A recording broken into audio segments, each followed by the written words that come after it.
ফেব্রুয়ারির প্রথমার্ধে একটি সুষ্ঠু, অবাধ, নিরপেক্ষ ও অংশগ্রহণমূলক নির্বাচনের লক্ষ্যে সব ধরনের প্রস্তুতি নিচ্ছে নির্বাচন কমিশন। এরই ধারাবাহিকতায় নিবন্ধিত রাজনৈতিক দলগুলোর সাথে সংলাপ শুরু করেছে ইসি। নির্বাচনী জোট হলেও নিজস্ব প্রতীকে ভোটের বিধানের বিষয়ে মিশ্র প্রতিক্রিয়া জানায় দলগুলো। একই সাথে জাতীয় নির্বাচনের আগে গণভোট আয়োজনে ইসির ওপর চাপিয়ে না দেওয়ার আহ্বান জানানো হয়। এ সময় দলগুলোর শীর্ষ নেতারা দ্রুত একটি সুষ্ঠু নির্বাচন প্রত্যাশা করে কমিশনকে নিরপেক্ষ ভূমিকা রাখার আহ্বান জানান। আগের মতো ব্যবস্থায় আমরা যদি ফিরে যাই তাহলে সবচেয়ে উত্তম হয়।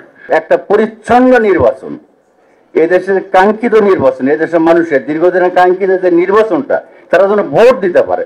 নির্বাচনের দিনই গণভোটের ব্যাপারটা হবে, ফলে একটা বাড়তি দায়িত্ব, যেটা এই ক্রান্তি এলাকার ঐতিহাসিক একটা গুরু দায়িত্ব আপনাদের উপরে বর্তাবে। আপনাদের পলিটিক্যাল উইল, সদিচ্ছার উপরে আমরা পরিপূর্ণ আস্থা রাখতে চাই।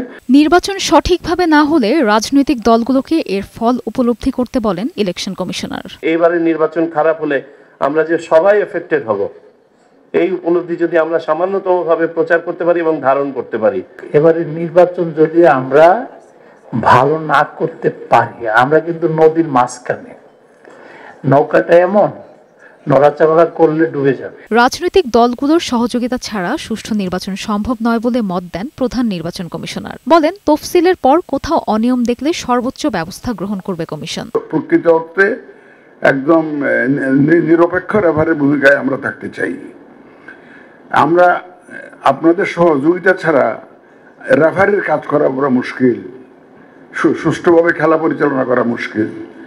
ইলেকশনটা আমরা কমিটেড, প্রতিশ্রুতিবদ্ধ জাতির কাছে যে আমরা একটা সুষ্ঠু, সুন্দর, ক্রেডিবল, গ্রহণযোগ্য নির্বাচন আমরা দিতে চাই, উপহার দিতে চাই। রাজনৈতিক দলগুলোর সাথে ইসির প্রথম দিনের এই সংলাপে অংশ নিয়েছে নিবন্ধিত 12টি দল। পর্যায়ক্রমে অন্যান্য দলগুলোর সাথে সংলাপ করবে ইসি। মেরিন আমিন, বৈশাখী সংবাদ, ঢাকা।